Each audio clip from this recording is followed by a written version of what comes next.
Assalamualaikum warahmatullahi wabarakatuh. Bismillahirrahmanirrahim. Alhamdulillahirabbil alamin. Wa bihi nasta'inu ala umurid dunya waddin.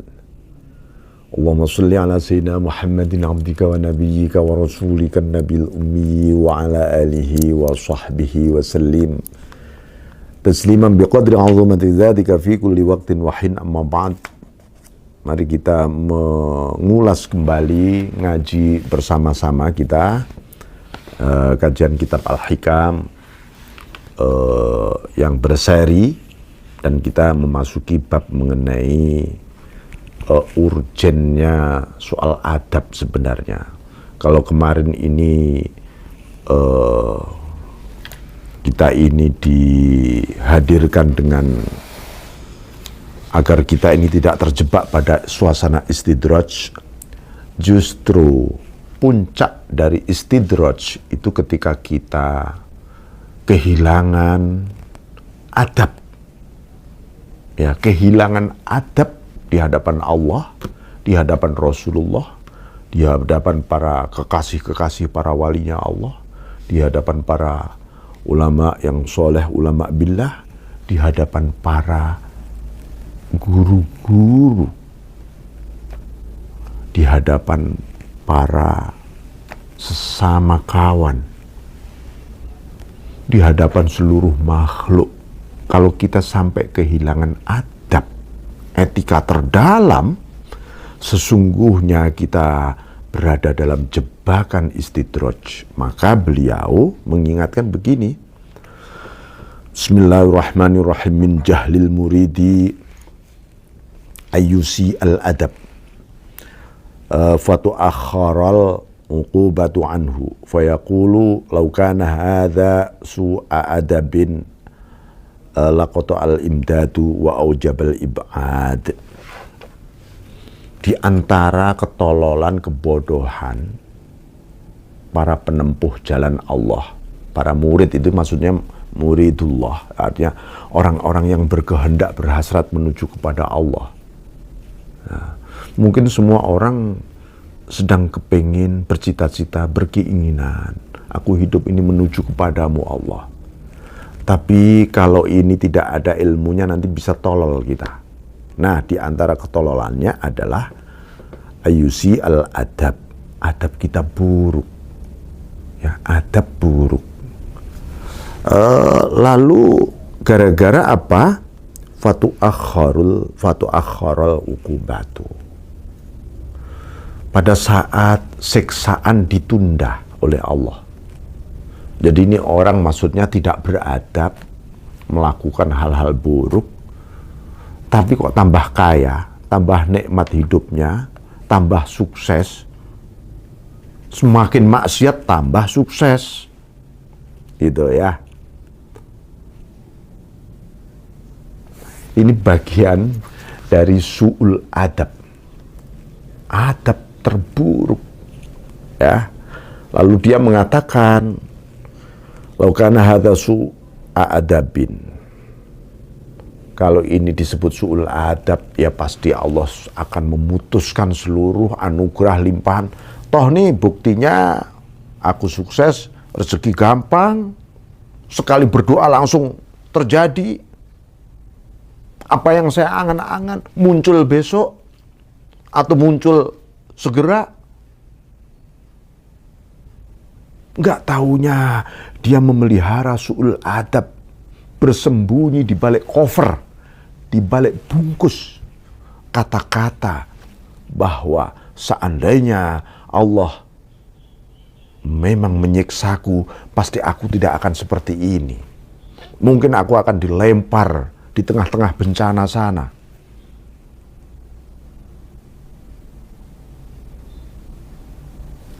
Ya, wa aujabal ib'ad, dan aku akan dijauhkan dari Allah. Faqad yaqta'ul madad anhu min haitsu la yash'ur. Jadi kadang-kadang Allah itu memutus anugerah-anugerahnya kepada hamba-hambanya yang su'ul adab ini. Tapi dia nggak tahu kalau diputus anugerahnya. Hidupnya bahagia, senang-senang aja. Dia sedang tersiksa sebenarnya ini orang. Banyak nggak orang kira-kira begitu? Banyak. Auzubillah. Ini yang harus, ini diingatkan betul. Makanya dulu ada satu kisah pada zaman Nabi Musa alaihissalam. Ada seorang pemuda. Kebetulan pemuda ini pengusaha sukses. Tapi dia ini ibadah nggak pernah, maksiat oke. Dan dengan sombongnya mengatakan, mana buktinya Tuhan menyiksa aku? Aku ini maksiat ya, biasa-biasa saja, tentu tambah sukses usahaku.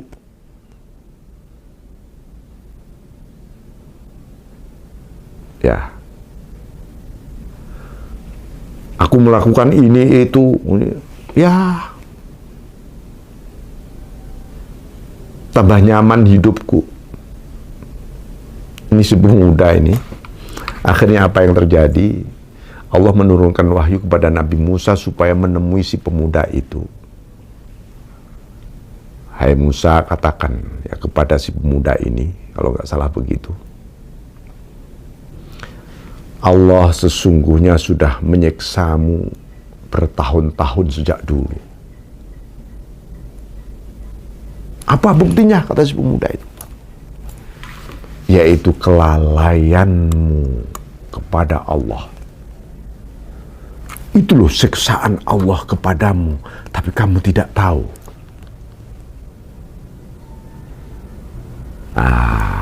Ini namanya puncak istidraj. Seseorang merasa tidak disiksa oleh Allah, padahal ini soal oleh Allah ditunda saja siksaan. Bisa ditunda, nggak tahu di dunia, atau besok baru disiksa betul-betul di akhirat. Tapi fakta, esensi siksaan, hakikat siksaan sudah langsung terjadi,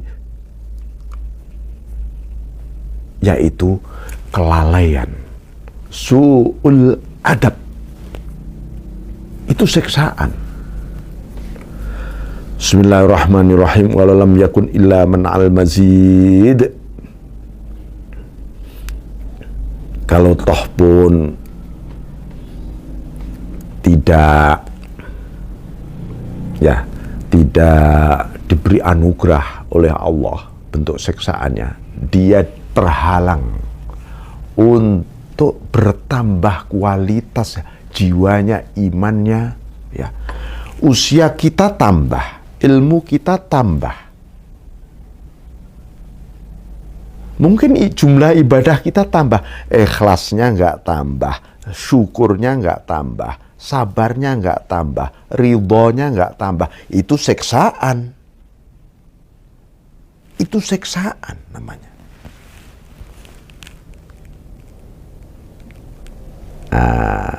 Walalam yakun waqad yuqamu maqamal bu'di wa huwa la yadri. Waqad yuqamu maqamal bu'di wa huwa la yadri. Dia sedang dijauhkan dari Allah dan dia tidak tahu. Jauh dari Allah itu siksaan. Tidak ada siksaan di dunia ini yang lebih mengerikan dibanding jauh dari Allah, lalu membuat kita tidak kenal Allah lama-lama. Ini neraka paling dalam, mengerikan. Ya. Walam yakun illa yukhalliyaka wa ma turid. Kalau toh pun tetap saja dia tidak bertambah imannya, tidak bertambah kedekatannya, tidak tambah istiqomahnya, dan seluruh akhlak-akhlak baiknya, adab bagusnya. Allah menyiksanya dengan apa? Dengan membiarkan sang penempuh tadi seperti maunya dan seleranya. Hati-hati, ini ditutup dengan kalimat ini oleh Ibnu Athaillah. Ini penting sekali karena apa? Kadang-kadang, seperti Seseorang mungkin guru kita atau orang tua kita mengatakan, karena bandelnya kita, lalu orang tua kita mengatakan, ya sudahlah sakarmu sendirilah, mau apamu deh. Itu kan bentuk pengusiran dan seksaan sebenarnya, bukan pemberian kebebasan. Lah itu seksaan. Hal yang sama, kalau sampai kita dibiarkan oleh Allah, karena bandel bukan main di dalam hati kita ini, jangan sampai Allah mengatakan, ya udahlah karepmu lah wis. Seksaan lu ya. Kalau sampai Allah mengatakan, sudahlah karepmu lah, semaumu deh.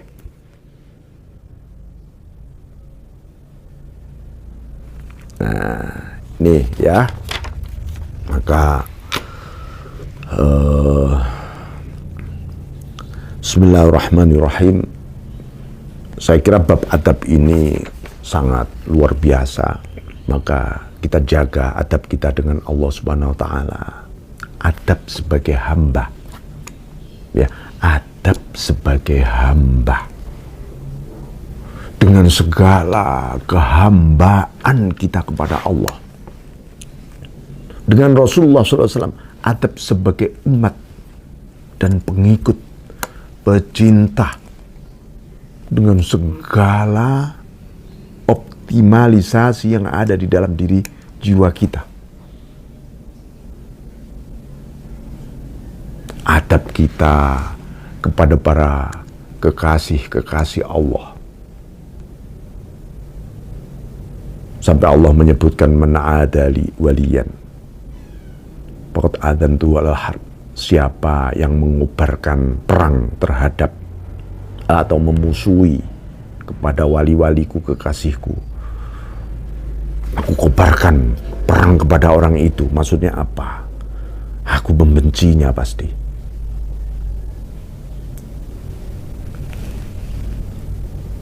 Kalau Allah, mari kita cintai kekasih-kekasih Allah, dan kita cintai segala apapun yang dicintai oleh Allah. Ya, jangan sampai kita tidak mencintai yang dicintai oleh Allah. Adab kita terhadap sesama orang beriman, sesama makhluk Allah. Adab kita terhadap alam ini. Alangkah indahnya, alangkah surgawinya sebenarnya. Begitu ya. Apa yang kita jalani saat ini manakala kita menyadari adab sebenarnya dengan Tuhan kita, dengan nabinya, dengan kekasihnya, dengan orang-orang yang mengajari kita, dengan orang-orang sesama beriman kepada Dia, dan kepada semua makhluknya.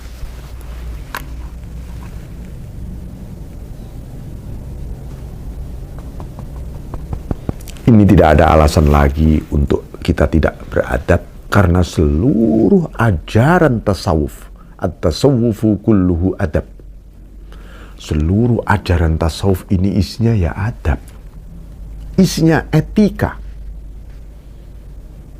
Adab itu lebih dalam dibanding akhlak. Karena adablah yang melahirkan akhlak. Akhlak yang melahirkan amal. Kalau adab kita bagus, akhlak kita bagus, amaliyah kita bagus. Adab kita buruk, akhlak kita buruk, amal kita buruk. Adab. Karena itu jangan sampai kita berada di dalam sebuah cover yang kelihatan, wah ini bagus nih adabnya, nggak taunya busuk di dalam sini. Ini yang disebut munafik. Munafik itu sampai dimasukkan ke neraka paling dalam oleh Allah. Ini karena apa? Karena dia tahu ini benar, dia langgar. Dia tahu kita ini mestinya harus beriman. Dia hanya iman di mulutnya saja, formalitasnya saja, ya, simbolisnya saja, kerongkongannya saja. tidak sampai di hati. Padahal yang di hati inilah harus terekspresi. Kalau sampai kita menjenguk hati kita semua, sebenarnya ada apa di hatiku? Ada Engkau Allah, ada Engkau Rasulullah, ada seluruh ciptaan-ciptaanmu yang semuanya bertasbih kepadamu.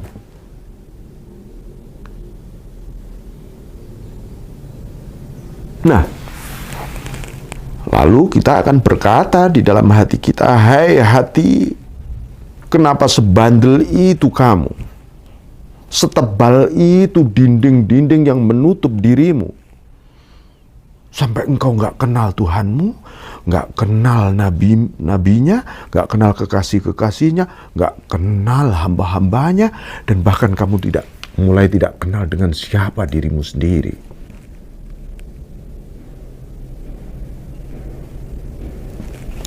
Ini, jadi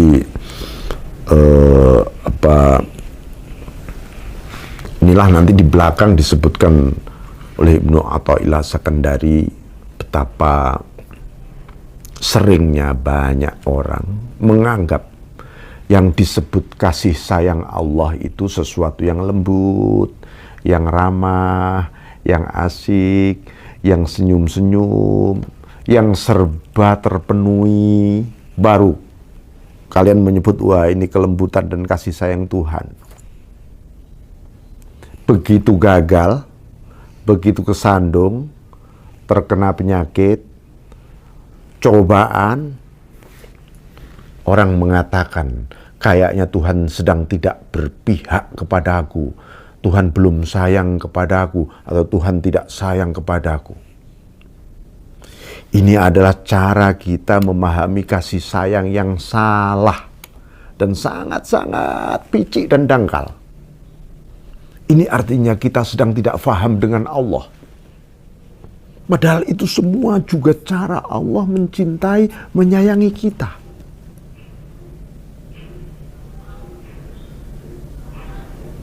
Ayo kita rubah ya cara pandang hidup kita tentang kasih sayang tadi. Nanti kalau kasih sayang hanya hal-hal yang sifatnya enak, nyaman, ini nanti nafsu namanya. Saya sering katakan, ya, seorang petani penanam bunga ketika memangkas bunga-bunga itu adalah karena cintanya sang petani atau tukang bunga tadi agar bunga tumbuh menjadi indah dan bagus. Dan bunga tidak pernah protes. Bunga begitu ridho dan gembira ketika dia dipangkas, dipotong. Bagi orang yang tidak paham, ini kejam sekali sang petani ini. Kenapa bunga harus dipotong-potong, dipangkas-pangkas? Itu menyakitkan bagi bunga. Ada lagi yang mengatakan, wah itu petani itu sedang menentang takdir Tuhan. Kenapa takdirnya pohon itu kan ya tumbuh kembang, kenapa harus dipangkas-pangkas segala? Ini karena kebodohan orang memahami takdir, memahami cinta dan kasih sayang. Dan lalu dia kehilangan adab tadi. Ya, saya kira itu. Dan apa kiat-kiat ya yang agar kita ini terus bisa menjaga adab. Satu, kita harus i'timad tetap ya. Tetap menggantungkan, mengandalkan, berpijak semuanya kepada Allah Subhanahu wa taala. Dengan kita memohon pertolongan kepada Dia, mengharap kepada Dia, dan tekad menuju kepada Dia dengan penuh cinta sebagaimana semua yang dicintai oleh Dia. Satu itu. Yang kedua, harus husnudzon kita kepada Allah. Baik sangka. orang yang curiga, apalagi buruk sangka kepada Allah. Ini adalah bentuk su'ul adab yang sadis di dalam diri kita. Kita nggak punya adab betul kepada Allah. Orang yang kemudian suka protes kepada Tuhan. Doa beda dengan protes, ya. Doa berarti Anda percaya kepada Allah yang Anda minta, tempat Anda meminta. Habis berdoa, serahkan seluruh keinginan Anda kepada Allah.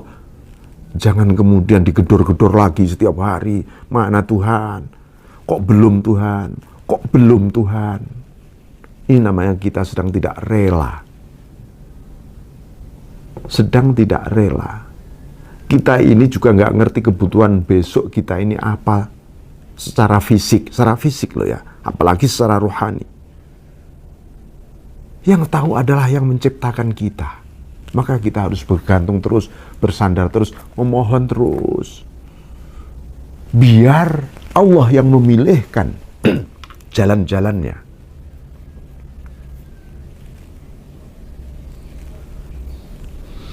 Yang ketiga tentu ajaran yang dibawa oleh Rasulullah SAW kita ikuti semuanya. Tindakan, ucapan, dan seterusnya. Itu. Lalu hati kita terus-menerus dalam situasi enak, nggak enak, tetap kembali kepada Allah. Jangan kembali kepada makhluk. Ya, nanti kalau kembali kepada makhluk, kita mulai diam-diam menepiskan Tuhan. Tuhan, ini usahaku loh. Ini kalau nggak karena aku, kalau nggak karena temanku atau orang yang membackingi aku di belakangku, nggak bakal ini sukses. Jangan sampai. Kita sedang membangun berhala namanya di dalam hati kita ini. Ya, kita berbanyak bersyukur, bersabar, mengembalikan semuanya kepada Allah. Saya kira itu, saudara sekalian, semoga ini manfaat besar bagi kita semuanya. Wal-afu minkum wallahu muwaffiq ila aqwamit thariq. Assalamualaikum warahmatullahi wabarakatuh.